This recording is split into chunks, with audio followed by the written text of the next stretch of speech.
Boleh mula ya? Bismillahirrahmanirrahim. Assalamualaikum warahmatullahi wabarakatuh. Alhamdulillah nahmaduhu wa nasta'inuhu wa nastaghfiruh wa na'udzu billahi min syururi anfusina wa min sayyiati a'malina.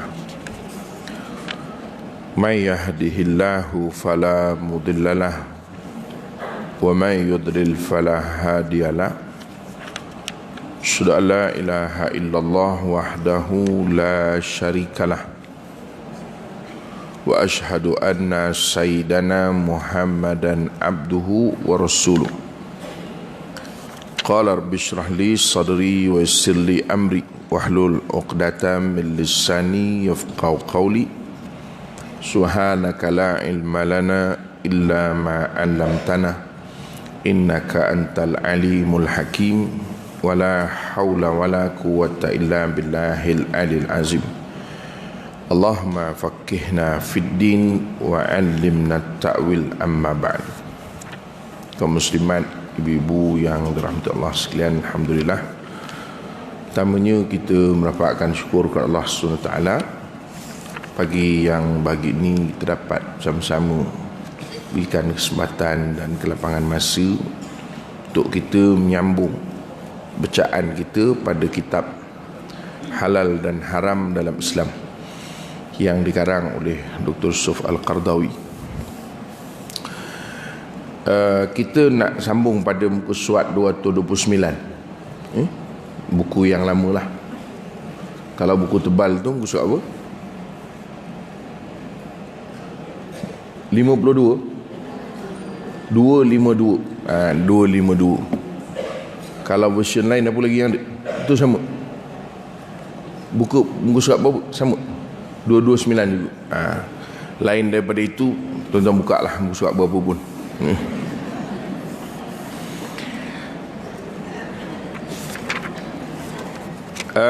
Tuan-tuan sekalian, kita masih lagi membincangkan tentang pekerjaan, pekerjaan.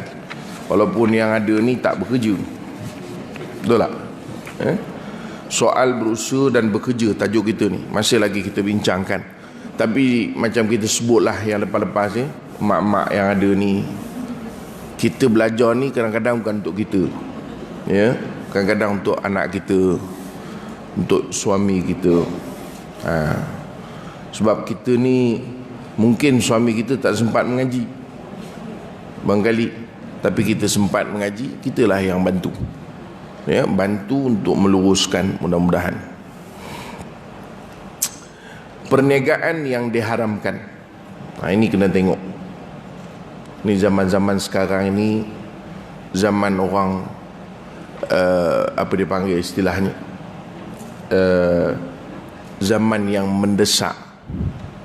Jadi orang kadang-kadang perlu kepada pendapatan. Jadi yang kita risau hari ni, orang dah tak kira halal haram. Lagi kita risau bila orang berani bincang berkaitan itu secara terbuka. Maksudnya dia boleh sebut juga haram-haram lah, peduli lah kata dia. Maknanya orang dah tidak menjadi suatu sensitivity bagi kita umat Islam soal halal haram itu lagi.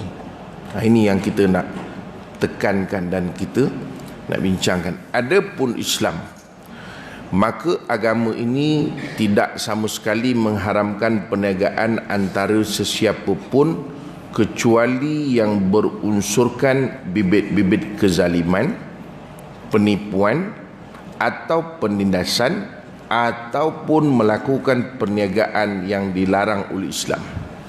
Sebab itu dia soal kita berniaga dengan siapa tu tak timbul. Ada orang tanya saya, bukan tanya, dia komplain. Dia kata, Ustaz selalu pergi ke Mekah, tak ada ke apa dia panggil istilah, dia kata boleh beritahu pada kerajaan Saudi tu. Dia ingat kita ni keluarga dia raja katnya. Kenapa lah letak Starbucks tu depan pintu Masjid Nabawi? Kalau tuan-tuan pergi Madinah, Starbucks tu paling awal sekali, ya, di bawah Hotel Oberoi. Tu hotel paling dekat sekali. Di bawah hotel tu ada Starbucks. Sedangkan ramai orang bincang untuk pulaukan Starbucks ni, ya, whatever lah alasannya. Tapi dia kata Saudi ni memang betul-betul mengikut Yahudi, betul kata dia. Orang kita punya komentar. Sama juga, kadang-kadang kita tengok ada orang duk forward WhatsApp, ya, tapi digunakan nama ustaz-ustaz ni, ya, Dr. Zazan, Datuk Dr. Zazan pun masuk. Sampailah satu masa tu dihantar ke dalam kumpulan yang Dr. Zazan pun memang ada dalam tu. Jadi ada Dr. Zazan tak menyaut lah, tapi ada orang lain dalam tu kata, ini mengarut ni, dia kata Dr. Zazan pun ada dalam ni, tanya je lah terus, kata dia. Ini kadang-kadang sebab kita ada dua. Satu, kita memahami secara hukum. Satu, kita memahami, ataupun kita kata bukan memahami, satu, kita melihat secara hukum. Satu lagi, kita melihat secara sentimen. Betul tak? Ini faham ke tidak ni? Satu, kita melihat secara hukum. Apa hukum ni? Harus, halal, haram. Satu lagi, kita melihat secara sentimen. Dia tak suka, maka dia haramkan. Ini masalah. Sebab itu kita nak fahamkan satu-satu permasalahan, bukan ikut kita suka atau tidak, tetapi ikut apakah asasnya yang Islam letakkan pada satu-satu perkara itu. So dalam perniagaan misalnya, apa disebut oleh Dr. Syed Al-Qardawi, dia bukan soal dengan siapa kita berniaga atau dengan siapa kita bermuamalah. Kalau dia pakai skirt pendek 1 inci sekalipun, tetapi yang dilihat, ibu-ibu sekalian kena faham betul-betul. Ni dengar saya cakap ni betul-betul. Jangan salah petik pada konteks yang salah. Ni masalah mengaji ni. Mengaji bagai nak rak, orang cakap lain, dia faham lain. Kita bercerita soal hukum, bukan soal barakah, soal apa. Faham? Yang kita cerita nak belilah dengan orang yang solat, orang yang jaga apa nama ni, agamanya, itu perkara lain. Ni kita cerita boleh tak jual beli dengan orang ni. Faham ke tidak ni? Itu maksud dia. Kadang-kadang kita bincangkan tu terpesong. Yang kita bercerita ni soal keberkatan, tu bab lain. Kalau nak kira, dia panggil akbarul kabair, sebesar-besar dosa besar apa dia? Oh makcik, apa kak? Asyirku billah, syirik kepada Allah. Walaupun orang itu pakainya elok semenggah, tapi dia syirik dengan yang pakai skirt 1 inci. Mana ada orang skirt 1 inci baik tak payah pakai. Maknanya pakai skirt lah. Saya pun tak tahulah berapa inci dia punya skirt. Kita bukan kata maknanya yang pakai skirt tu lebih baik kerana akidahnya tu beriman kepada Allah, tak. Tetapi kita menyebutkan yang paling teruk menurut pandangan Allah adalah syirik. Jelas tak? So kita bila bincang hukum, ini saya sebut ni bukan benda, pasal ni orang kita nak masuk Ramadan ni besok mula balik. Biasa dengar tak benda ni? Sebab tu saya kata kita kena bezakan di antara keberkatan dengan soal hukum yang dipanggil hukum tasyri'iyah. Hukum tasyri'iyah, hukum syarak ni haram, harus, lagi makruh, wajib, sunat.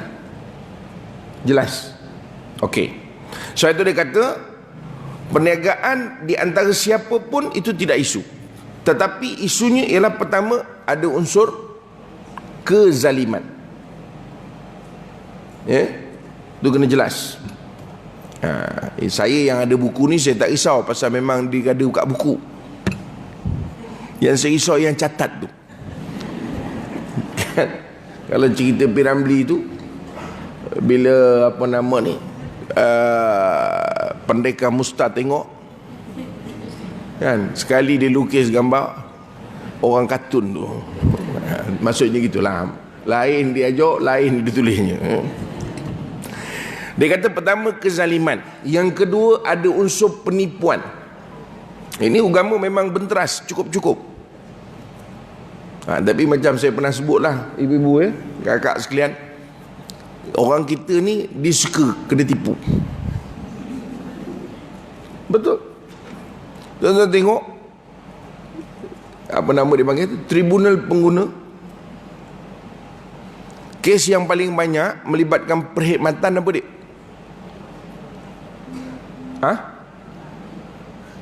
Umrah. Dia pergi Tribunal Pengguna, kes paling banyak melibatkan perkhidmatan apa dia? Umrah. Pergi tak? Tengok dia punya data, dia punya graf dia. Tapi ini tak pelik. Saya pernah terlibat dengan Motek Selangor ataupun Kementerian Pelancongan Selangor untuk program penipuan umrah, maknanya awareness punya program. Ada polis, ada orang Kementerian Pelancongan dan saya bagi ceramah. Kita buat dengan dia orang sampai satu tahap, bila pihak pelancongan ni pergi ke airport, ada yang tak boleh terbang kerana kena tipu. Ini tak ada kena mengena yang COVID baru ni. Itu bukan menipu, tu bawa tenang. Kemudian pihak pelancongan kata, okey begini makcik, sekarang ni pergi buat report terus dekat balai bawah. Dekat airport kan ada balai. Buat report terus, kami akan terus ambil tindakan pada ustaz ni. Apa jawapan dia? Tak apalah, kata. Ini mungkin tak ada rezeki makcik, kata dia. Ini tak betul punya cara. Faham tak kak? Ini kadang-kadang masalah kita ni, kita dipanggil misconcept. Sebab itu orang kita dia begitu, dia suka kena tipu. Kalau yang terang-terang tak mau, dah bagi tahu terang-terang, ni kita ambil yang sembunyi-sembunyi. Yang sama-sama tu yang kita suka, kan? Harga tu murah gila, tak kira lah jual barang apa, rupanya seketul aja. Yang itu dia suka. Jadi kalau orang yang terang-terang bagi tahu semua A to Z, itu kita cari yang lain lah, kata ni. Agama haramkan penipuan. Jual beli ni jual lah dengan siapa, belilah dengan siapa pun. Cuma kita timbulkanlah dulu, sebab itu kalau ibu-ibu ni sikit lah berkait dengan apa yang kita bincang. Kalau ibu-ibu perasan, dulu dikuat-kuasakan LKU dipanggil, lesen khas umrah. Ini kalau dalam konteks pergi Mekah ni, kita cerita dengan siapa kita nak berniaga. Kenapa? Tujuannya menghalang daripada urusan ibadah ini diuruskan oleh non-Muslim. Sebab syarikat ni non-Muslim pun ada, dia pun ada lesen, dia pun boleh anjurkan umrah. Pergi dengan siapa Kak Yam? Dengan Soculin. Dia punya syarikat. Jadi dia hire seorang ustaz. Ustaz tu bawa. Syarikat siapa punya? Dia bayar zakat? Tidak. Sedekah? Apa ada hal nak sedekah pula? Ini sebab itu dibuat LKU. Lepas tu tak ada balik. Sekarang tak tahulah, baru punya pula. Lama punya sudah tak ada. Mudah-mudahan yang baru ni ada balik. Saya ingat lagi tuan, 2012 saya pernah sebut dengan salah seorang, mungkin dah pencen dah puan-puan tu, orang disambudi jugalah dalam tourism. Saya kata, tak ada ke apa undang-undang untuk halang non-Muslim anjurkan pakej-pakej ibadah orang Islam? Bukan soal kita dengki. Kita tahu memang dia ada power, dia ada kuasa duit, tapi itu bukan isu dia. Takkan soal ibadah kita pun orang non-Muslim urus? Tak ada sensitiviti ke kak? Memanglah dari segi hukum boleh tak Ustaz? Oh kak, boleh jual beli. Jelas tak? Ini kena ada sensitiviti. Ini telekung pun beli dengan nyonya tu. Apa hal lah kita ni?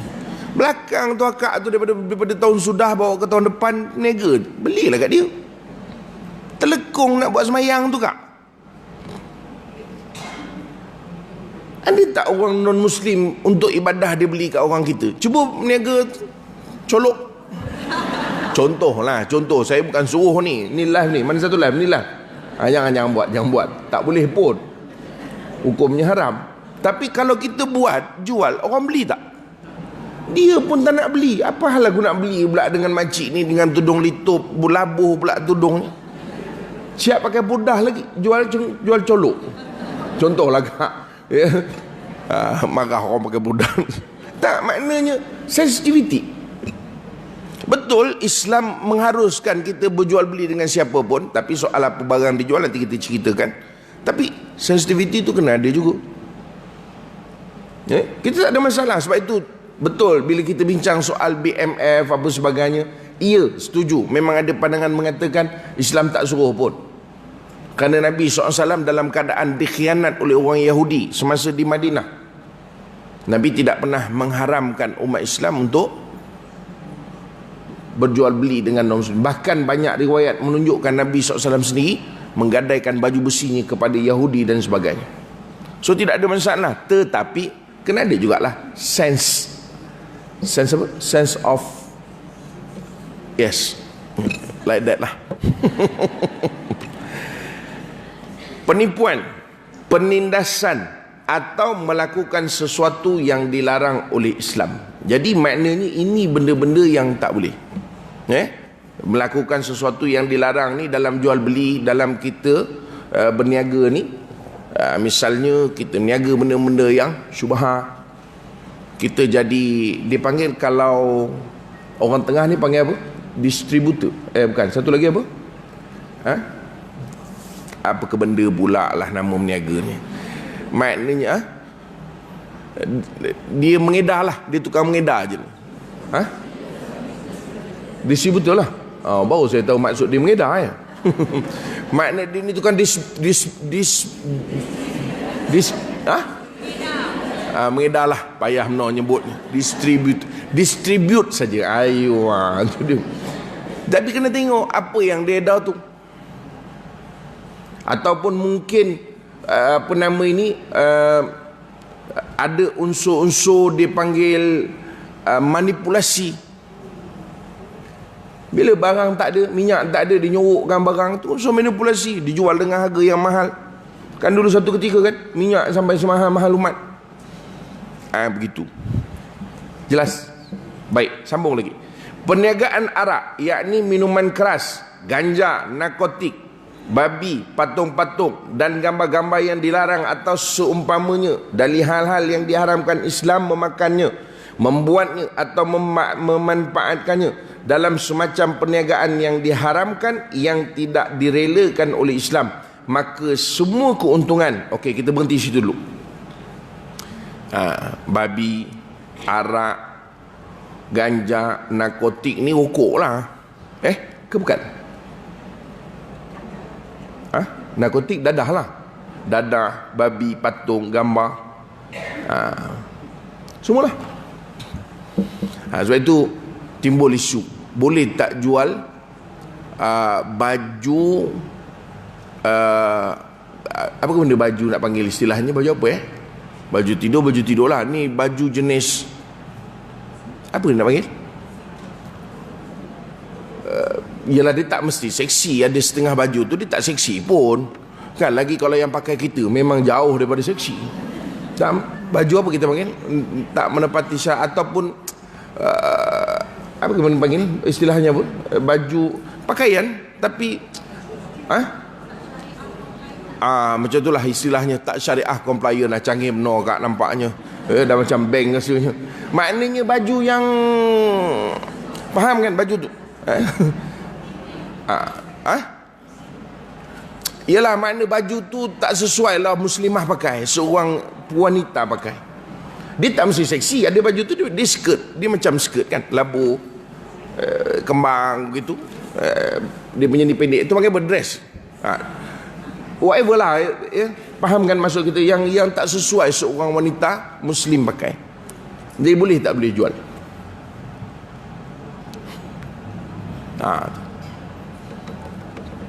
Itu juga jadi kena tengok tu. Kena tengok kak. Kita meniaga. Sebahagian kata dia macam kita menjual pisau. Boleh jual pisau tak boleh? Tapi kalau orang yang nak beli pisau tu nak bunuh orang, boleh jual tak? Tak boleh. Maknanya kita tahu. Tapi kita pun tak pernah tanya, encik beli pisau ni bunuh orang ke? Mana ada orang tanya gitu kan? Memang awak lah yang saya nak bunuh, kata dia. Orang tak tanya begitu, melainkan kita tahu. Dia kata, encik, saya nak pisau yang tu, ni senang nak tetak kepala orang, tak boleh jual, haram hukum dia. Tak boleh, pasal dia dah bagi tahu tu. Boleh jadi ihtimal, boleh jadi dia bersungguh, boleh jadi dia main-main. Kalau dia betul-betul, maka haram kita menjualnya. Itu sama juga. Jadi sama juga kalau kita meniaga ni, kita jual baju. Siapa yang jual baju online? Angkat tangan cepat sebelum saya. Sama juga kak, kalau kita jual jubah yang jenis apa nama ni, lekra, ada satu lagi dia macam kain satin ke apa tu, baru ni ialah ada orang ceritakan pada rumah saya, orang tegur dekat majlis. So dia punya jubah itu, jubah dia pakai tapi dia menampakkan apa nama dia panggil, istilah apa dia sebut baru ni, susuk air. Kita tukang jual kak. Macam mana tu? Oh kak. Canggih betul. Kita mau tamat terus, haram. Saya baik tak sambung lagi, neraka terus. Itu kena faham. Dia dah di meeting pula dekat belakang tu. Meeting di antara peniaga-peniaga online. Saya tu kita kena tengok, ya, benda-benda yang dilarang oleh agama. Ya, sebenarnya ibu sekalian, kalau kita faham konsep ni, senang. Tapi pasal kita tak faham, kita anggap dia jubah menutup aurat, dia tak perasan. Sama juga yang jual tudung lekra tu. Tudung tu berat, tak semenggah dengan kita. Kalau pakai kat rumah kita tak apalah. Saya minta maaf lah, saya anti lekra. Tuan-tuan tengok saya kat TV Jerah, kalau tengok rakaman masih ada lagi. Masih saya sebut. Dan Jakim tak marah saya pun. Tak kena panggil pun. Kenapa saya sebut macam ni? Tak ada. Memang tak kena. Even kalau dalam pergi umrah pun saya bagi tahu, janganlah pakai mabuk orang tawaf. Betul makcik, minta maaf sebut. Yelah, ada setengah orang mungkin tidak apa dipanggil, tidak terlalu apa kita panggil istilahnya, bukan efek, maksudnya tidak terlalu kelihatan ketara lah. Tapi untuk sebagai orang tak sesuai. Kan ada banyak lagi jenis tudung yang kita ada, bawal, tenggiri, apa semua sebagainya, pakailah, ya. Shawl tu apa?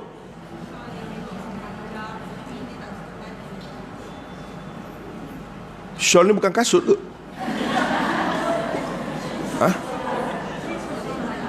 Shawl ni macam biasa dengar je. Selendang. Ya betul selendang. Tak pernah dengar, tapi macam kasut je.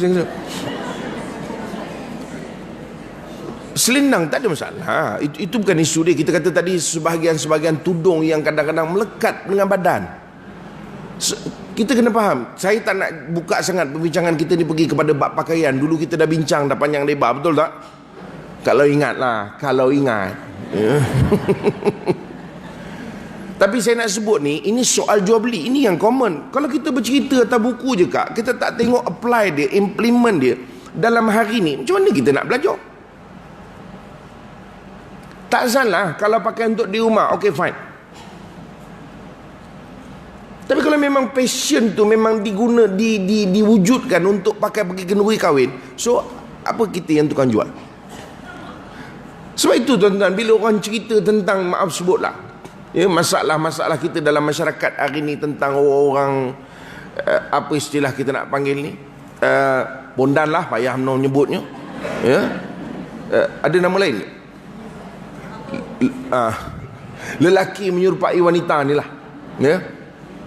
Hari ni yang jadi mereka hidup sebab kita lah, kita yang membantu dia. Sedangkan dalam Quran sebut dah, wala ta'awanu 'alal ismi wal udwan.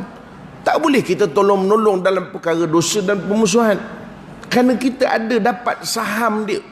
Jadi kak, kalau kita pun tukang jual makcik, oh makcik, kita kalau tukang jual, kita bermakna ada saham, walaupun kita ni jual tak laku-laku. Tapi kan kita, apa dia panggil, iklan. Kita begitu sensitif bila dekat pasar raya tolak troli, betul tak? Ada logo apa dekat troli tu? Logo arak. Kita tak sanggup nak tolak, sebab kita tengok ada logo arak, macam mengiklankan arak tu. Sebab kita dapat dosa sama, dosa mengiklankan. Faham ke tidak? Tuan-tuan, sebenarnya kita benda-benda macam ini ni, kita adalah orang yang menentukan. Dalam teori ekonomi, dalam teori ekonomi, sesuatu pengeluaran tu kan bergantung kepada permintaan. Dan kalau kitalah yang membantu permintaan tu banyak, maka kita boleh saham. Ingat tu, jangan duk ingat puasa banyak, palaku ni puasa banyak. Tapi kita yang tolong iklan yang bukan-bukan. Banyak saya tengok muslimat ni duk iklan yang bukan-bukan. Dia friend dengan saya, lebih baik unfriend cepat. Kan bila dia friend kan, kita iklan kan keluar dekat orang punya. Ni ibu-ibu kena berhati, Baik, cuba sambung lagi tengok. Maka semua keuntungan yang datang melalui jalan ini adalah kotor dan dicegah. Maknanya apa? Keuntungan itu maknanya apa? Haram. Nampak tu, jelas. Dan mana darah atau daging yang tumbuh dari memakan yang kotor seperti ini, maka api nerakalah yang patut menjadi tempatnya. Betul tak?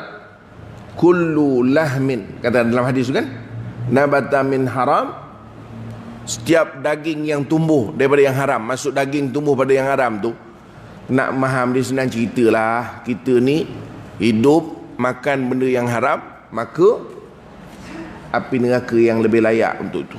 Auzubillah. Ini kita risau. Kadang-kadang sian kita, semua bagus, rupanya tukang iklan saja. Benda-benda yang agama tak benarkan. Pun bukanlah teruk sangat. Bukan iklan rokok pun dia. Iklan apa kak? Oh kak, iklan baju, pakaian yang tak patut syarak, dan orang yang tukang beli. Masalahnya kak, tak dapat untung apa-apa pun. Dia kata, saya tak untung apa pun, Ustaz kata. Saya tak untung pun, saya iklan tak pernah orang beli. Betul lah. Lagilah teruk. Dah lah dunia tak dapat, akhirat kena beduk. Faham tak makcik? Kod dunia laku, okey lah juga. Ini dunia pun tak dapat apa. Tukang iklan percuma saja. Nampak? Sebab apa saja keuntungan daripada itu, maka jelas tuan-tuan ni, saya baca tadi kan. Maka kalau kita tolong mengiklankan benda yang kalau jual belinya haram, maka mengiklankannya hukumnya apa? Sama. Jelas makcik? Oh makcik. Jadi anak-anak kita kalau meniaga online tu, tengok-tengok, tegur-tegur lah. Ya, tegur-tegur. Sebab besok kita yang seronok kan, dia hantar umrah. Mak pergilah umrah. Alung meniaga banyak untung ni. Kau jual apa? Skirt, kata dia. Dan orang yang berniaga dengan barang-barang yang diharamkan ini tidak akan diberi syafaat nanti di hari kiamat meskipun ia tergolong orang yang dipercayai dan amanah. Nampak? Saya baru sebut tadi. Walaupun rajin pergi kuliah, rajin puasa, rajin solat duha, rajin solat sunat. Oh makcik, tahajudnya lagi. Apa lagi yang lebih besar daripada orang yang amanah dan dipercayai? Kena ingat. Sebab agama tak nak. Tuan-tuan, ini konsep dia ibu. Konsep dalam Islam, wa ta'awanu 'alal birri wat taqwa. Itu konsep. Apa saja perkara kebaikan kita mesti tolong menolong. Faham? Apa saja perkara kebaikan. Contoh. Minta maaf sebut Ini tuan-tuan buka sikit minda.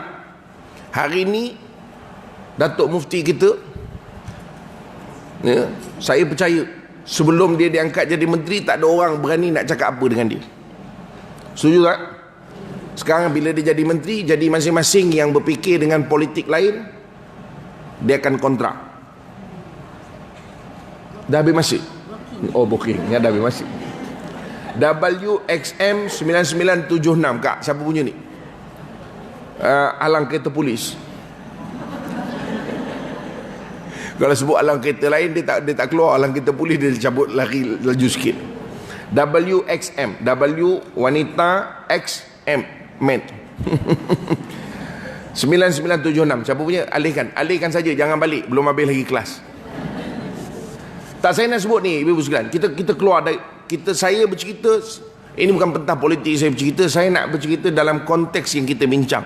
Wa ta'awanu 'alal birri wat taqwa. Satu saya kata, semua orang kenal Datuk Mufti kita, ya, Tuanku Dr. Zul Al-Bakri. Kita pun pakai buku dia lagi. Tu dekat tangan makcik tu buku dia. Ya, masya-Allah.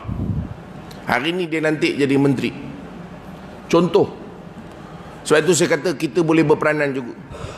Sebab hari ni bila orang melihat dalam konteks politik, dia dah tak kira siapa dah. Walaupun orang ini memang tak pernah bicara menyakitkan hati orang dan sebagainya, tapi orang duk entam. Saya duk perhatiin tuan dalam Facebook ni. Cuma kalau saya bersuara tu keluar nama saya. Sebab Facebook tu pakai nama saya. Ni tengah geram nak buat fake punya Facebook. Tak, saya nak sebut apa kak? Tanggungjawab kita untuk ta'awun, bantu-membantu untuk perkara kebaikan. Kita kenal, orangnya kita kenal. Ahli politik ni kita tahulah. Kita pun tak kenal, tiba-tiba dia timbul. Betul tak? Ini bukan ahli politik. Ini memang ulama. Betul tak? Tak ada apa-apa stand platform politik pun. Dia diangkat, diletakkan pada tempat tu. Soal bagaimana, soal bawa tenang. Ihtimal benda-benda yang assumption tinggal tepi dulu. Ini dalam konteks beliau sebagai orang yang ada ilmu. Setuju tak? Sebab itu tanggungjawab kita. Supaya apa? Tahun. Sekurang-kurangnya kalau kita orang dok bercakap memaki hamun sebagainya, bagi tahu, buat tenang. Ini bukan orang politik yang kau nak maki ni. Ini ulama betul ni. Boleh faham tak kak? Itu contoh. Saya tu prinsip dia kena begitu kak, kena pegang. Kena pegang. Ini bukan soal kita suka tak suka, sama aliran tak sama aliran. Terpulanglah masing-masing nak undi apa, nak fikir siapa. Tapi saya menyebut tentang ini sebab saya duk baca, saya duk menengok. Saya kata, iya, soal orang kata ustaz, standard lah tu, politik tu memang macam tu. No, itu bukan soal politik. Politik soal nombor 2, tapi soal sikap kita. Baik, katakanlah kita kata politik tu macam tu. Andainya mak kita yang naik begitu, adakah kita nak maki mak kita? Jawab. Andainya bapak kita tu yang diangkat tadi, adakah kita nak maki bapak kita? Tentu kita tak sanggup. Kenapa? Sebab tu bapak kita. Datuk kata politik. Bermakna bukan semua. Faham tak? So tolak tepi. Soal kita tak bersetuju dengan siapa, itu nombor 2. Saya kata ni tentang siapa? Datuk Mufti kita. Amatlah menyedihkan kalau kita yang mengaji ni pakai buku dia pula. Geram sikit pagi ni. Minta maaf sebut. Yang lain-lain tu tak nak setuju, terpulanglah. Saya tak ada kena-mengena dengan parti politik. Tapi saya tak, orang budak-budak muda kata apa, saya tak boleh belah kalau tengok orang duk maki Dr. Zul. Tak mahu kan ya? Jelas saya apa yang saya sebut ni. Ini bukan cerita, tak ada kaitan dengan soal politik. Itu tolak tepi. Kita bercerita tentang susuk orang ni. Kecuali besok kalau dia melakukan perkara-perkara yang bertentangan dengan ilmunya. Okay, on that time tu perkara lain. Tapi jangan kerana dia naik, kerana kita tak bersama dengan apa yang ada hari ini, kerajaan yang ada hari ini, maka kita maki semua maun. Saya cukup sedih. Pasal apa? Ada kebanyakan yang saya tengok, saya kenal, ini orang-orang yang duduk dalam kuliah. Bukan main kalau datang nak ambil gambar dengan ustaz, nak cium tangan ustaz, tak payah cium pun tak apa. Tapi jangan kau maki. Bukankah engkau gunakan buku dia? Ini tak Habib sabar.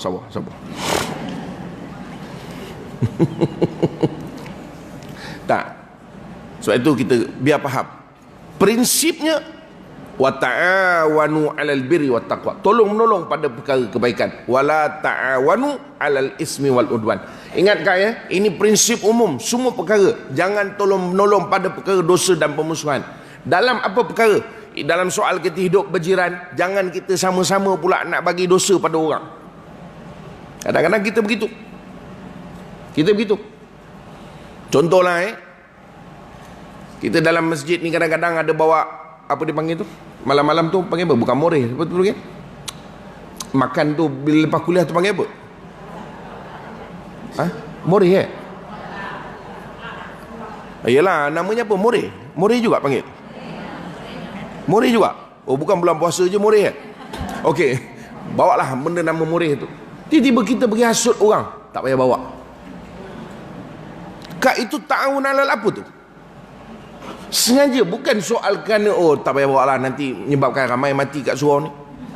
Bukan itu. Tapi pasal mungkin kerana benci kita pada seseorang sebagainya, kita sama-sama pula. Ini tolong hati-hati. Ingat kak, prinsip ini kekal untuk semua. Apa pun. Sama juga kalau kita dalam adik-beradik, abang kita yang sulung bagi tahu, marilah datang semua kita kumpul minggu ni, kita hubungkan silaturahmi. Kita punya menyampah dengan Kak Long kita tu, Kak Ipoh kita lah. Kita hasut pula adik-beradik yang lain, tak payah, tak payah datang. Itu maknanya kau tolong menolong pada permusuhan.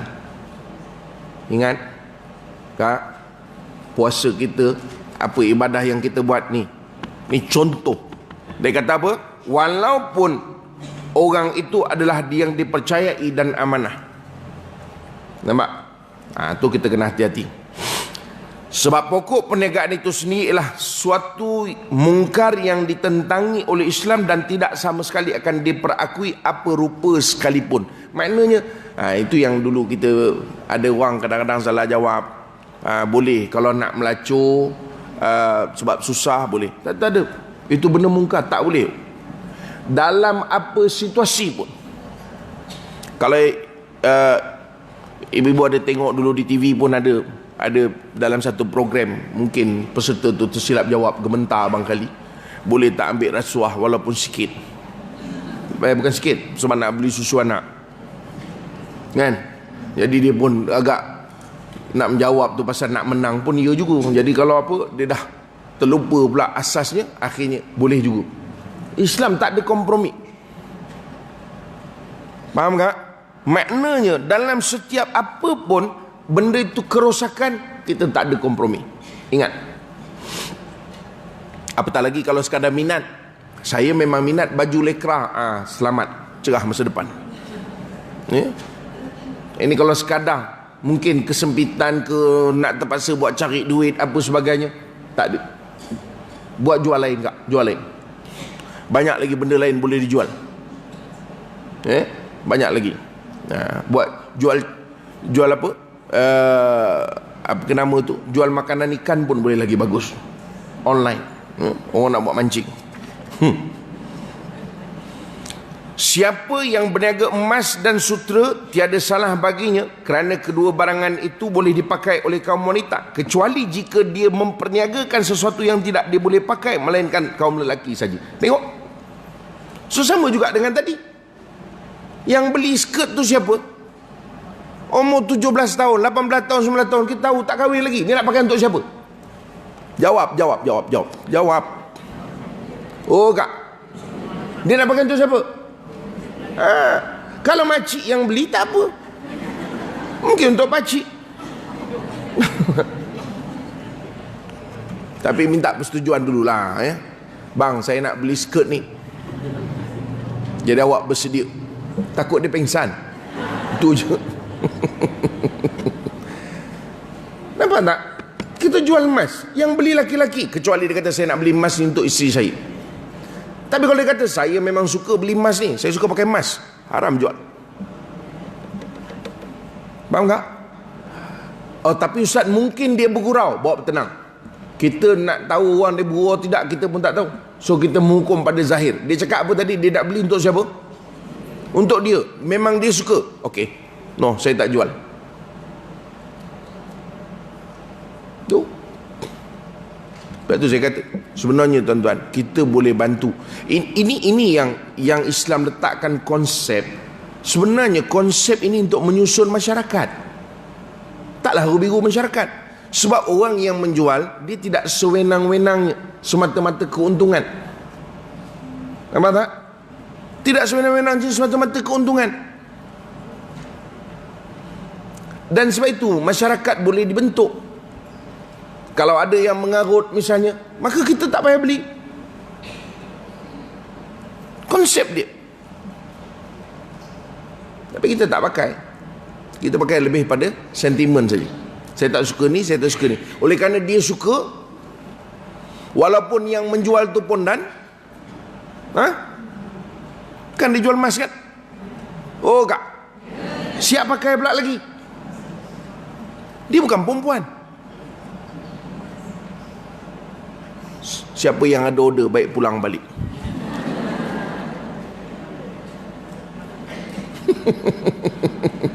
Tak boleh tidur malam ni. Tak betul. Sebab kita ada ta'awun, kita yang tolong. Dah tahu dah dia, bukan dia yang pakai, ini dia sendiri yang pakai. Mana boleh kalau dia jual tu boleh bincang lagi. Tapi dia sendiri kita tahu dia pakai. Agak-agak kena saman tak? Sekiranya perniagaan orang itu pada barang-barang yang harus, tadi yang haram, atau yang dibolehkan hukum syarak, maka si peniaga itu masih harus menjaga dirinya dari hal-hal yang diancam oleh agama, sehingga dia tidak dibangkitkan di hari kiamat dalam golongan para penerhaka, sedangkan para penerhaka itu akan dilontarkan ke dalam neraka jahim. Tu. Baik itu ingat, orang meniaga ni dia senang dapat untung. Tapi orang meniaga juga senang ke neraka. Yang main-main. Untung memang senang dapat sebab meniaga. Tapi orang meniaga juga senang ke neraka. Sekali peristiwa Rasulullah SAW keluar ke tempat sembahyang, lalu baginda melihat ramai orang di perjalanan sedang berjual beli, maka baginda pun mengingatkan, hai para peniaga. Lalu mereka pun datang berbondong-bondong, masing-masing memberikan perhatian dan pandangan kepadanya. Maka baginda pun berkata kepada mereka, mengingatkan tentang mengenai soal perniagaan. Sabda baginda Nabi SAW, Innat tujara yub'athuna yawmal qiyamati fujjara illa man ittaqa wa barra wa saddaqa. Rawahu Tirmizi wa Ibn al-Hibban wa Ibn Majah wal Hakim. Sesungguhnya para peniaga itu akan dibangkitkan pada hari kiamat sebagai orang-orang yang menderhaka, kecuali yang bertakwa antara mereka dan yang buat betul dan jujur. Sebab itu kita orang meniaga kena hati-hati. Tak kira lah meniaga apa, lagi-lagi kalau meniaga makanan. Sebab makanan ni nak masuk dalam perut orang, jaga kebersihannya. Sebab itu saya pesankan kita ni kak, siapa-siapalah termasuk yang ada sini, ni kita mengaji. Ini bukan kebetulan kita mengaji, kita ceritalah. Kalau tak mengaji besok kita cerita, orang marah pula. Macam nak ngajar-ngajar. Ni memang tengah ngajar, faham? Jadi kalau boleh kebersihan tu jaga. Ya. Tuan-tuan, kalau kita nak memasak tu, biar tempat tu khusus. Jangan situ berguling, situ pun masak. Betul. Sebab tu kalau tuan-tuan tengok halal jakim tu ketat sangat. Halal jakim tu ketat sangat. Ketat sungguh. Tapi bila ada enforcement lah, tak ada enforcement memang wassalam. Sebenarnya kalau ikut betul-betul memang ketat. Dia memang bukan sahaja halalan tapi thayyibat. Tu yang dia apply tu. Tapi masalah enforcement tak cukup. Melainkan kita semua boleh volunteer kepada JAKIM untuk jadi dia punya enforcement tanpa gaji. Macam tak ada harapan. Tu sebab tu orang meniaga makanan jaga. Sepatutnya memang kena tutup mulut, tutup kepala. Belilah. Kalau pakai tudung dalam rumah berpeluh-peluh pula. Tutup kepala kita tu. Jangan berserkup aja. Serkup pun tak cukup lagi. Sebab apa? Rambut tu tembus. Tak boleh. Pakai tutup mulut. Sarung tangan pakai. Sungguh. Sungguh ibu-ibu. Saya dululah masa saya rajin bawa kurma ajwa tu, kalau ibu-ibu ingat. Sekarang ni tak berapa nak rajin bawa. Sebab saya pun duk ada di Mekah, masa bila nak bawanya. Staf saya yang buat tu, saya suruh pergi beli mask, topi, apron dan juga sarung tangan. Dan dia mesti buat di bilik yang tak ada orang. Sampai macam itu. Wahal kurma je. Kita tu dibuat untuk apa? Just nak agihkan pergi setengah kilo je. Ibu-ibu tahu tak masa kurma tu diangkat dekat ladang kurma tu, dekat atas lantai je. Kita punya nak ngagih ke tu macam-macam jaga.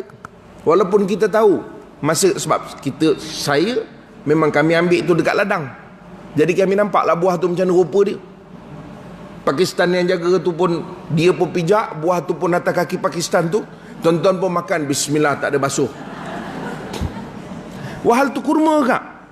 Yang tadi pun masa dia belum di packing tu, belum kita bawa, masa dekat ladang pun macam itu keadaan dia. Faham tak? Ini kita sekadar nak ngagih je, tak ada apa impact pun nak compare dengan tadi. Tapi kita buat begitu. Ini dalam surah saya sebut.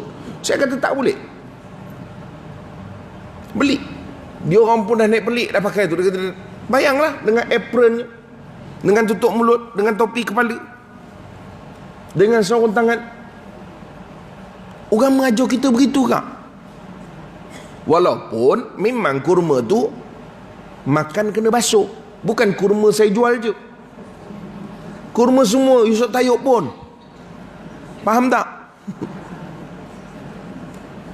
Sebab dia masa dia dibawa, rupa dia kari.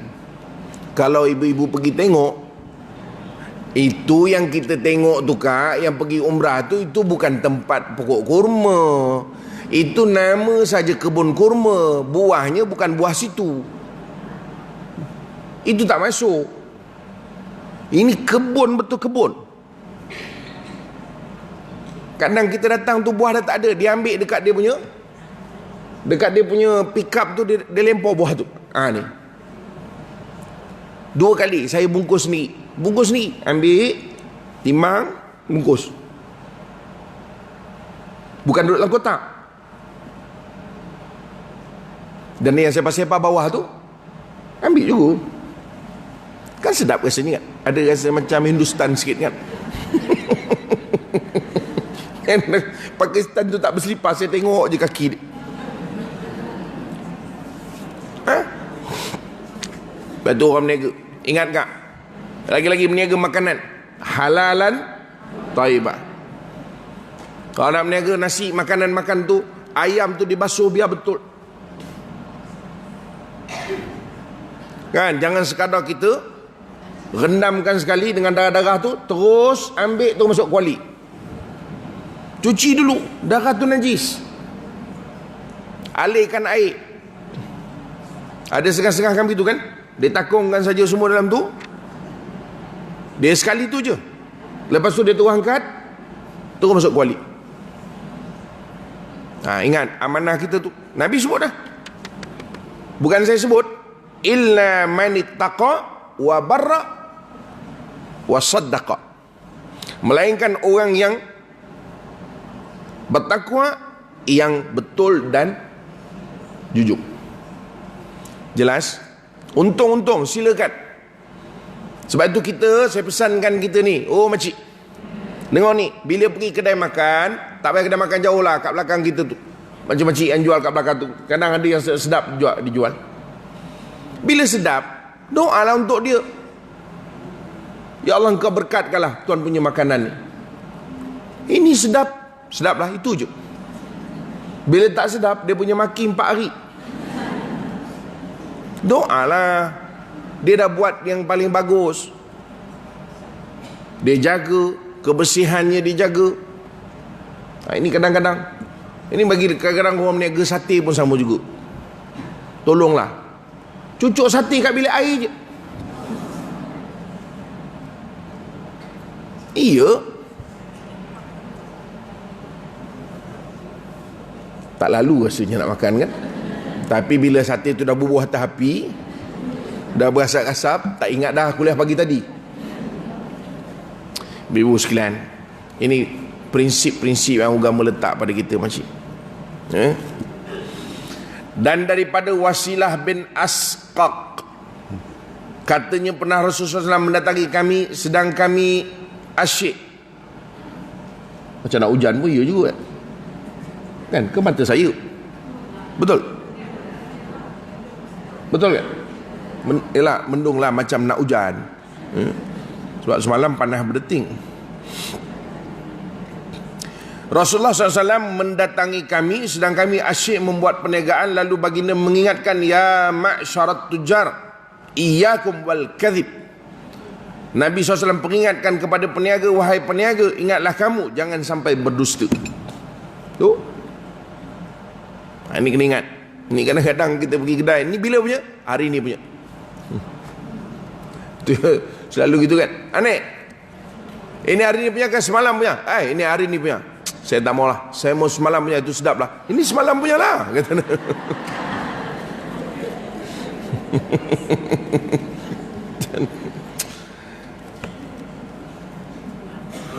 Ibu-ibu, ini saya bercerita dalam surah ni. Ya, saya nak cerita, bukan soal tipu tu, tapi saya cerita tentang takwa tu. Ini menurut zahir pandangan kita.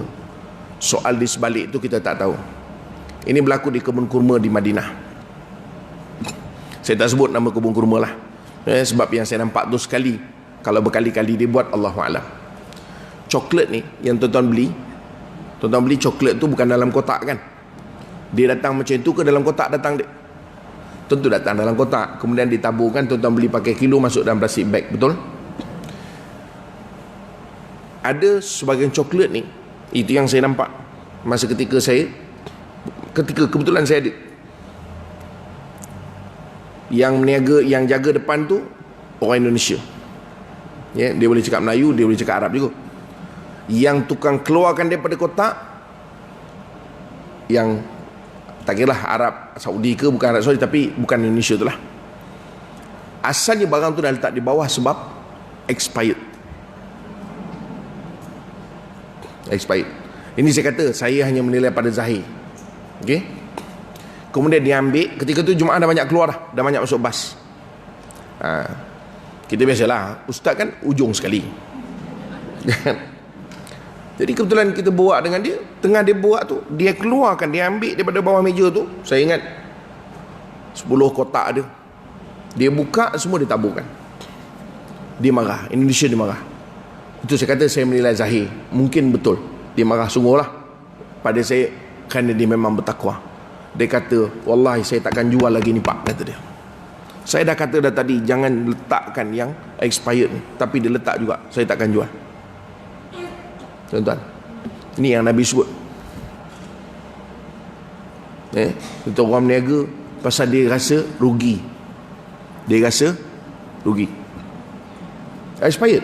Tapi dekat ceklat tu dah tak ada tulis, sebab dia tulis dalam kotak. Tu. Saya bercerita bukan soal yang expired tu, saya bercerita tentang yang lelaki ni tadi. Dia kata, wallahi saya takkan, saya memang pakai baju ni jadi semua tahu saya ustaz, sebab memang kat sini tulis ustaz. Jadi dia tengok nama saya tu ustaz. Dia kata, ustaz, wallahi saya takkan jual ni. Jadi dia pun menzahirkan dia punya kekesalan lah. Jadi kita ni menghukum pada zahir. Jangan kita kata, alah kau depan aku ni termerang ni. Tak. Saya kata, ada orang yang memang dia bertakwa, dia takut kalau dia menipu orang. Ini kadang-kadang. Sebab itu saya pesankan orang meniaga online dan sebagainya, jujur.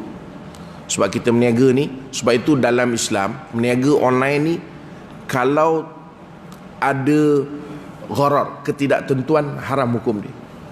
Maksudnya, kita order, kemudian ada kemungkinan tak sampai. Ada kemungkinan besar. Misalnya kita baca dah dekat bawah tu, orang komen, ni tak sampai. Kita tetap meneruskan juga, maka kita sendiri yang berjual beli dengan dia juga berdosa, kerana kita berada dalam gharar. Faham tak? Benda tu memang kita dah tahu tak boleh, Islam tak benarkan, kerana ada ketidaktentuan tadi, ketidakpastian. Faham tak? Maka itu pun kita tak boleh sebenarnya. Ni faham ke tidak? Tak faham ni? Takkan kita pun berdosa, ustaz, yang tipu dia? Lah, kan kita yang bermuamalah dengan dia. Sebab itu tak boleh. Maka jangan buat, dah benda tu tak pasti. Dua-dua, dia memang menipu, kita ni pula melakukan sesuatu transaksi yang bersifat tidak ada kepastian. Contoh, tuan-tuan beli bunga untuk suami pasal birthday dia, birthday dia petang ni. Kita pun order bunga. Bunga tu order pada mana? Amerika. Sampai-sampai bunga tu jadi bunga ke jadi sayur lah. Sebab tu kena ada kepastian. Tapi kalau kita order memang dekat cempaka ni juga, itu okey, ada kepastian. Saya order bunga untuk suami saya punya birthday. Berapa banyak? 1 taman. Ini memang jenis Hindustan punya. Ibu-ibu, jelas sebab tu ingat sebab saya sebut ni, sebab ni zaman musim orang online ni. Sekarang ni saya kata, saya selalu sebut dalam ceramah, dulu kita risau kalau isteri ni asyik mendesak kita, bang, jomlah bawa saya keluar. Bang, bawa lah saya keluar. Awak nak ke mana? Alah, jalan-jalan pasar raya ke apa ke. Alah, awak ni pening kepala saya. Sebab apa? Kita dah fikir dah, dia bukan jalan-jalan je, ada benda dia nak capai kejap lagi. Betul tak? Dia mungkin ada duit tapi tak cukup, sudahnya dia minta kita tambah. Takkan dia dah ambil barang kita tak bagi? Bang, duit tak cukup lah, ni cashier depan ni.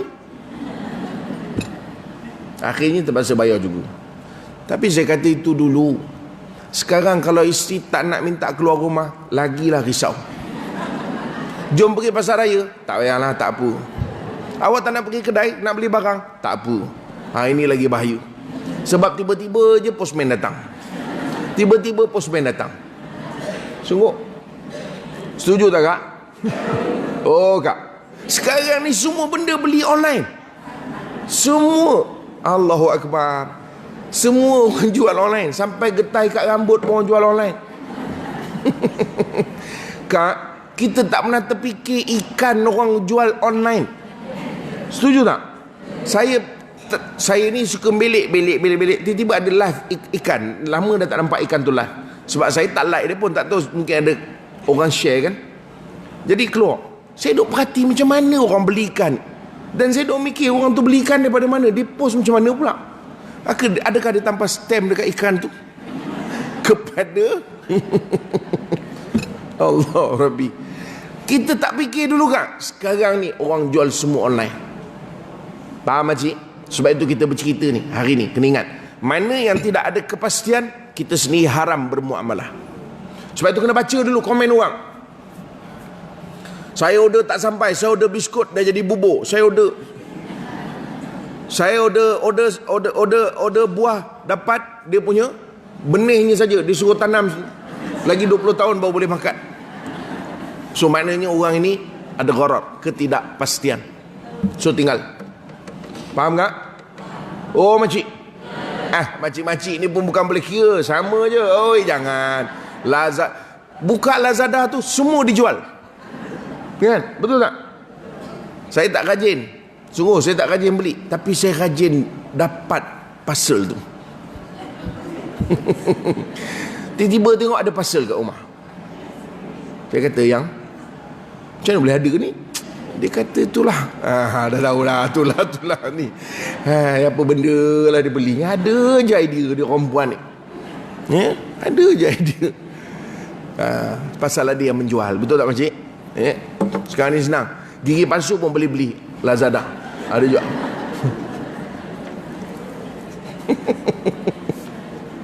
Sambung sikit lagi. Boleh lagi tak? Sikit 8.45 kita berhenti. 8.45 pula dah. 10.45 kita berhenti. Tapi hati-hati menipu. Ya, ni saya pesankan lah. Ni jadi kakak-kakak yang ada yang meniaga, terus meniaga online. Terus. Tapi duit simpan-simpan sikit, takut lembaga hasil kejar. Ya. Sekarang dia orang ada dia punya pengintip dekat dalam online tu. Dia tengok ini tak bayar ni. Jadi kena buat fake account lah untuk menyelamatkan diri daripada lembaga hasil dalam negeri. Semoga lembaga hasil dalam negeri tak menonton lah kita punya live hari ni. Allahu Akbar. Tak, maknanya zakat kena bayar. Itu tajuk lain lah. Ya? Itu tajuk lain. Apa nama? Cukai kena bayar. Hendaklah seorang peniaga berhati-hati dari berkata dusta, kerana sesungguhnya dusta itu penyakit para peniaga. Dengar kan? Allahu Akbar. Ini sebenarnya saya baca ni untuk saya jugalah. Kan, dulu elok je ngajar kuliah-kuliah, tak ada kerja, sekarang nak jadi businessman. Jadi dah termasuklah dalam golongan ni. Termasuk tapi belum didapati bersalah. Ni ya. Termasuk kah? Pasal niaga, betul tak? Allahu Akbar. Sedang dusta itu pula menarik manusia kepada perbuatan jahat, padahal perbuatan jahat itu pula menarik ke neraka. Auzubillah. Awas, jangan suka bermain sumpah, khususnya bila sumpah itu sumpah dusta. Dia cuma Arab punya sumpah tu tak pakailah. Itu memang dia punya sambungan perkataan. Ada kif hada malabis kuais ada? Wallahi hada kuais wallah. Itu tak pakai wallahi itu. Dia kalau sampai dia cakap uqsim billah, itu betul-betul sumpah. Faham? Dia kata uqsim billah, itu betul-betul sumpah. Tapi kalau wallahi hadha ya akhi, hadha jadid, wallahi hadha, wallahi kau tak boleh pakai semua tu.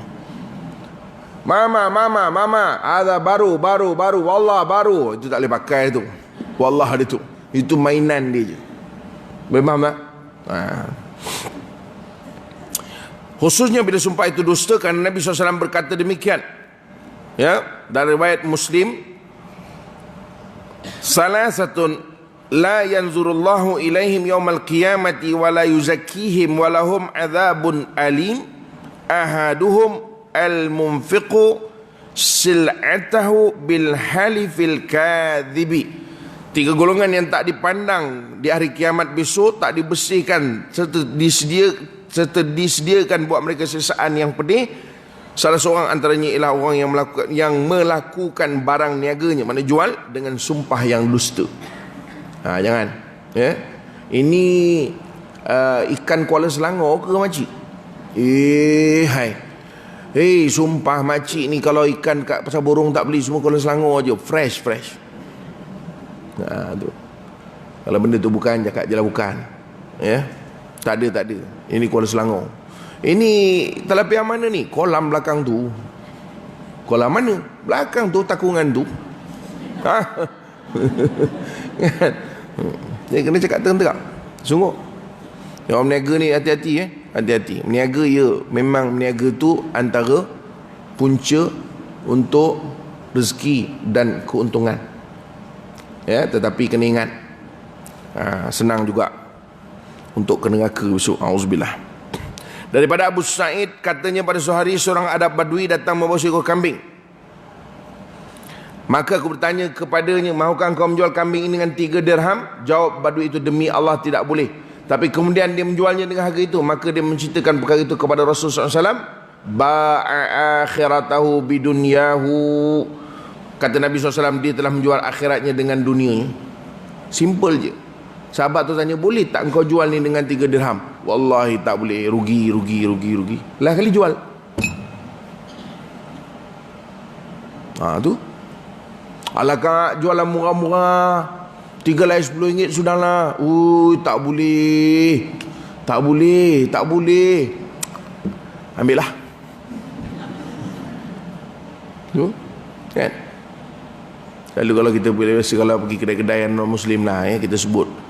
Sebab orang Islam ni jarang guna perkataan tu. Hayya, ini 10 sen saja untung. Tak ada yang 20 sen, 10 sen je. Hayya, susah lah. Ini 10 sen saja untung. Bohong menor, siapa yang nak melaga 10 sen? Bayar kedai 1,500. Jual tu 10 sen, lagi 1,499 ringgit 90 sen, nak dapat kat mana? Bohong. Nabi kata, ba'a akhiratahu bidunya. Dia jual akhirat dia dengan dunia ni. Awas jangan sampai suka menipu, kerana sifat tipu itu dah terkeluar daripada barisan umat. Awas jangan sampai mengurangi takaran dan timbangan, kerana Allah Ta'ala mengancam orang-orang yang mengurangi takaran dan timbangan. Maknanya timbang. Kan, itu pun masalah tu, orang berniaga ni. Sebab tu kalau orang berhati-hati tuan-tuan, bila dia timbang, dia akan lebihkan. Kenapa? Dia takut kalau kurang, kalau ngam-ngam tu sebenarnya kurang. Kan, ngam-ngam kan? Takut timbang tu rosak, rupanya kurang. Tapi kita banyak dapat video kan. Tapi katanya berlaku tu bukan di Malaysia, memang di China. Ya, yang plastik elok, dia ambil, dia pilih. Lepas tu masa dia timbang, dia ambil plastik buruk, plastik yang dia dah sediakan, orang tu bawa balik. Itu kadang-kadang hati-hati orang berniaga. Ya, hati-hati orang berniaga. Awas jangan suka mengadakan riba dalam jual beli, kerana sesungguhnya Allah akan mengangkat tangan daripada perbuatan itu. Ya.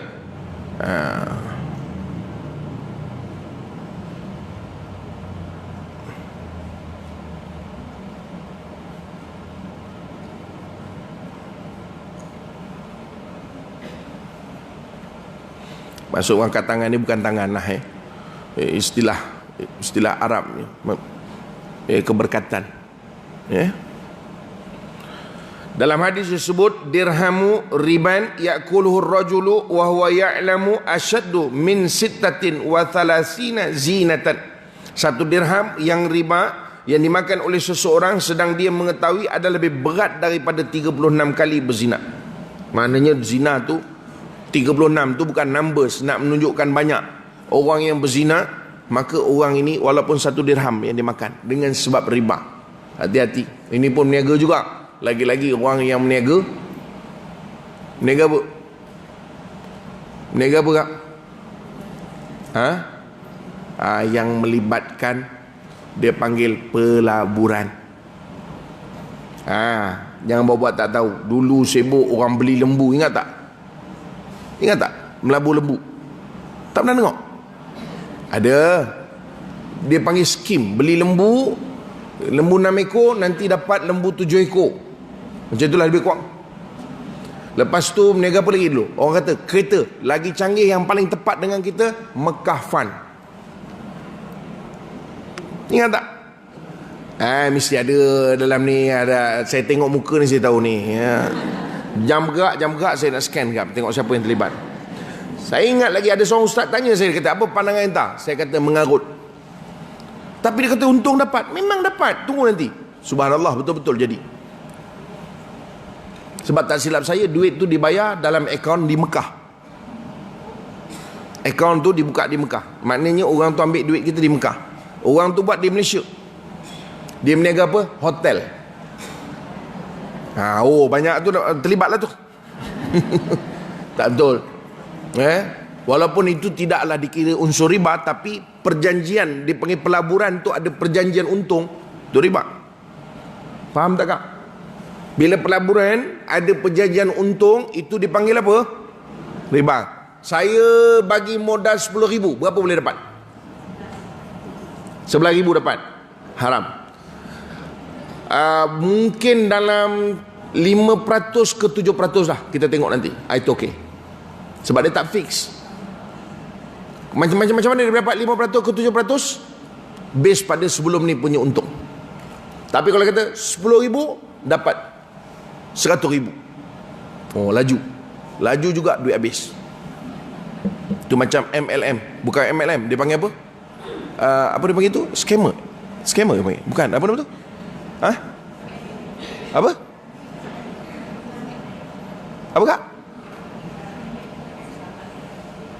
Alah payah no lah Pak Mantelo lah. Payah no. Saya nak nyebut benda tu payah. Bukan MLM, dia panggil apa nama tu? Ha? Yalah, yang itulah, sikit cepat kaya lah. Koman tu tuan-tuan, bahasa Melayu. Sikit cepat kaya lah. Tu hati-hati. Bukan piramid kak, piramid lain. Piramid tu MLM, dia ada unsur dia panggil manipulasi. Itu piramid lain. Sistem piramid tu pakai kaki 4, kaki 5, kaki 6, patah kaki sebagainya. Itu lain sistem piramid tu. Ini kita cerita ni yang orang bagi modal. Apa benda nama? Skim-skim yang ada ni lah. Dia panggil bukan scammer ke tu? Skim kita masuk pelaburan, satu lot 5,000, dapat berapa ribu? 7,000. Tu riba. Mana boleh? Atas apa kita bagi duit dengan dia boleh dapat 7,000? Kan itu perjanjian, mesti dapat 7,000. Kecuali dia kata mungkin dapat untung. Kalau untung kita mungkin antara 5,000 ke 10,000. Jadi boleh jadi 5,000, boleh jadi 6,000, boleh jadi 7,000, bergantunglah untung besok. Atau 2% hingga 5%. Dia kena pakai persen baru tepat. Contoh. Sebab bila pakai jumlah itu, dia dah jadi seolah-olah riba. Hati-hati. Saya kata tadi, ibu-ibu sekalian, ini zaman apa? Oh kak, zaman apa? Tak ada harapan kita ni. Mengaji yang orang Melayu kata apa? Mengaji pangkal apa? Apa istilahnya? Mengaji pangkal lesap apa? Buluh kasap. Buluh kasap pangkal lesap. Hantam je lah. Itu. Saya kata ini zaman mendesak. Orang terpaksa buat macam-macam nak berniaga. So berniaga kak, silakan. Saya suka tengok orang Islam berniaga. Sungguh, sebab saya pun berniaga. Ya. Saya sampai orang cakap duduk, dia kata ustaz dulu dah elok ceramah aja, keluar TV sibuk berniaga, kan pening kepala. Tapi tak apa, kita berusaha dengan kederat kita sendiri. Untung, tak untung. Untung tak? Untung. Dia lain bunyi dia. Dia punya untung tu panjang sikit. Wallahualam. Ibu sekalian, kita jumpa lagi tahun depan. Saya sebenarnya hari tu, masa Kak Zaimah jemput tu, saya dah batalkan dulu. Ya, lepas tu kemudian saya balik. Jadi kebetulan tarikh tu masih ada. Saya tak boleh nak aim jangka saya duduk dekat Mekah tu bila. Ya. Jadi kadang panjang, kadang pendek, kadang terpaksa balik, kadang patah balik. Jadi hari tu saya ada tu kak. Minggu sebelum tu saya dah balik. Jadi saya tak sampai hati telefon sebab saya tahu mesti Kak Zaimah dah cari orang lain lah.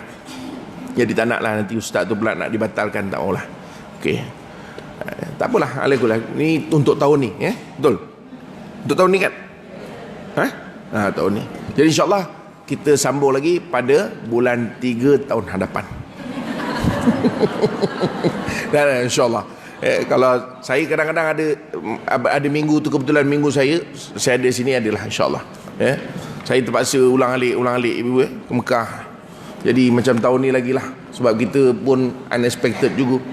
Setiap minggu kita ada penerbangan. Ada kadang-kadang sampai 2 penerbangan seminggu. Ya, alhamdulillah, mungkin doa ibu-ibu. Ya, alhamdulillah orang beri kepercayaan kepada kita untuk membantu uruskan ibadah di tanah suci. Jadi alhamdulillah. Cuma bulan 3 ni sajalah pening sikit. Pasal masing-masing tak boleh masuk. Cuma sikit je saya nak wawarkan berkenaan dengan COVID untuk Saudi ni. Saya kata bertenang-tenang. Tak ada siapa yang ada maklumat rasmi daripada Saudi.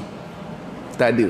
Jangan duk sebo-sebo mengarut. Kadang-kadang maaf sebutlah, ada kadang-kadang saya sampai saya snooze kawan-kawan yang ustazah yang terlampau rajin sangat up dekat Facebook buat orang sakit jiwa. Maklumat tak ada. Tidak ada siapa yang ada maklumat rasmi, melainkan ada satu saja daripada konsulat Saudi. Itu rasmi. Konsulat Saudi, mana konsulat kita di Saudi keluarkan daripada Wisma Putra, ditutup sementara. Itu saja. Tarikh bila apa semua, setahun lah apa semua bawa bertenang. Tak ada maklumat. Ada orang berpandukan kepada sebaran daripada Saudi Airlines, tapi dia salah faham. Saya ada lagi dia punya audio. Pegawai Saudi itu bagi tahu yang dikatakan sampai 15 April itu ialah kapal terbang Saudi tidak dibenarkan menerima tempahan baru. Maknanya kalau ada tempahan baru mestilah masuk 16 April dan ke atas. Katakan syarikat saya nak masuk, nak tempah flight Saudi, sekarang tak boleh. 1 April tak boleh, 5 April tak boleh, 10 April tak boleh, 15 April pun tak boleh. 16 April baru boleh terima saya punya tempahan. Sebab apa? Dia nak bagi peluang sampai 15 April tu kalau dah dibuka, terbangkan dulu yang tersangkut daripada 27 hari bulan 2 dulu. Itu maksud dia. Ini kita kata sampai 15 April Ustaz tak boleh. Pada mana dapat? Hati-hati kita menyebarkan. Ada yang kata ni setahun tak dapat. Daripada mana? Saya malam itu saya bercakap dengan kita punya tim bahagian bas di sana. Saya kata betul ke tak boleh masuk setahun? Dia kata apa? Hadza kalam fadhi, kata dia. Ini kalam, dia kata ni mengarut semua. Kami dekat sini pun tak dapat maklumat apa-apa lagi. Terbalik kat Malaysia lagi tahu. Tuan-tuan, itu syarikat bas tu di Saudi yang kami selalu guna. Kawan kita di sana, dia kata dia pun tak tahu. Tiba-tiba kat sini boleh kata tak boleh masuk haji lah. Lepas tu ada yang keluar pula haji beberapa kali, beberapa tahun diberhentikan. Yang terakhir 1987 kata dia. Ada satu grup dia bawa video tu ada tulis 1987 kolera kalau tak silap saya. Haji tak dibenarkan masuk. Lah kali ada pula yang menyaut. Yang buat tu ustaz. Yang forward tu ustaz, yang menyaut tu ustazah. Dia kata ustaz, 1987 saya haji, kata dia. Orang tu haji 1987. Jadi macam mana? Sebab itu berita ni bertenang-tenang, jangan kelang kabut. Faham tak kak? Saya nak bagi tahu setakat ni yang official sehingga 31 Mac. Kecuali kalau Saudi rasa dia belum sedia betul-betul, setelah dia bersihkan apa semua, maka akan dipanjangkan. Tetapi setakat ni sampai 31 Mac. Kita tengok dan doakan. Ada orang kata Masjidil Haram ditutup, tak boleh tawaf. Bawa bertenang. Kita tengok Kaabah tu kosong je, jadi kelang kabut. Yang tak dibenarkan pada ketika itu permulaannya ialah hanya kawasan tawaf. Adapun keliling itu di Masjidil Haram, tawaflah.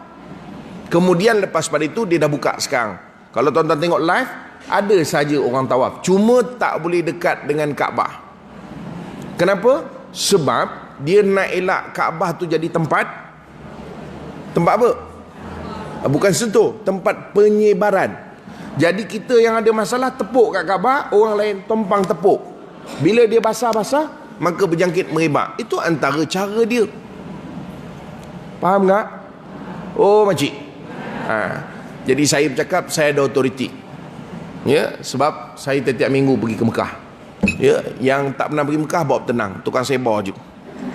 Ya, tak tunggu geram. Pening orang, saya pun pening. Sebab orang sibuk tanya kita. Lalas saya tanya, daripada mana dapat makcik? Saya dapat dalam grup. Tanya yang hantar tu je lah. Jangan tanya saya. Dia yang hantar, biar dia jawab. Faham tak? Wallahualam. Ya, saja je lah. Jangan marah. Hari ni garang sikit lah ustaz ni nampak ni. Macam biasa kat belakang tu ada saudara kita yang berniaga, belilah. Ya, dia bawa tu bukan untuk display. Untuk kita berbelanja. Belanjalah dengan niat bantu-bantu juga. Ya, insya-Allah. Cuma janganlah sampai tak makan pula lepas tu. Ya, dah belanja habis dekat surau, dah tak ada duit pula nak bayar duit sewa rumah. Itu nayalah ya. Beli belanja kita sama-sama tolong. Macam-macam ada saya tengok tu. Dan ada juga kacang men di belakang sana. Kalau yang merindukan kacang men, bukan kacang men tu yang tuan-tuan rindu, kacang dia saja yang tuan-tuan rindu. Wallahualam. Dan untuk nak tengok kita punya maklumat, tuan-tuan senang je lah orang KL ni, masuk Facebook kita, tuan-tuan type UHR4U. UHR4U dalam Facebook. Ini pergi dekat saya punya Facebook, dekat page kita, insya-Allah boleh direct di sana untuk nak berurusan apa-apa dengan kita, insya-Allah. Ya. Wallahualam. Assalamualaikum warahmatullahi wabarakatuh. Kapten cuti ke? Dah beranak kata? Oh belum lagi. Jemaah haji saya tuan. Kapten pilot pun cuti kat tu. corona, tak boleh terbang. Okey, wallahu alam. Dah bagi salam tak? Oh, doa belum? Auzubillahi minasyaitonirrajim. Bismillahirrahmanirrahim. Kita doa sama-sama ya. Auzubillahi minasyaitonirrajim. Bismillahirrahmanirrahim. Alhamdulillahirabbil alamin wassalatu wassalamu ala asyrofil anbiya wal mursalin. Sayyidina Muhammad wa ala alihi washabbihi ajmain. Allahumma ja'al jam'ana hadza jam'al marhuma wa tafarruqana min ba'dihi tafarruqan ma'sun. Allahumma ja'al jam'ana hadza jam'al marhuma wa tafarruqana min ba'di tafarruqan ma'suma. Allahumma ja'al jam'ana hadza jam'al marhuma.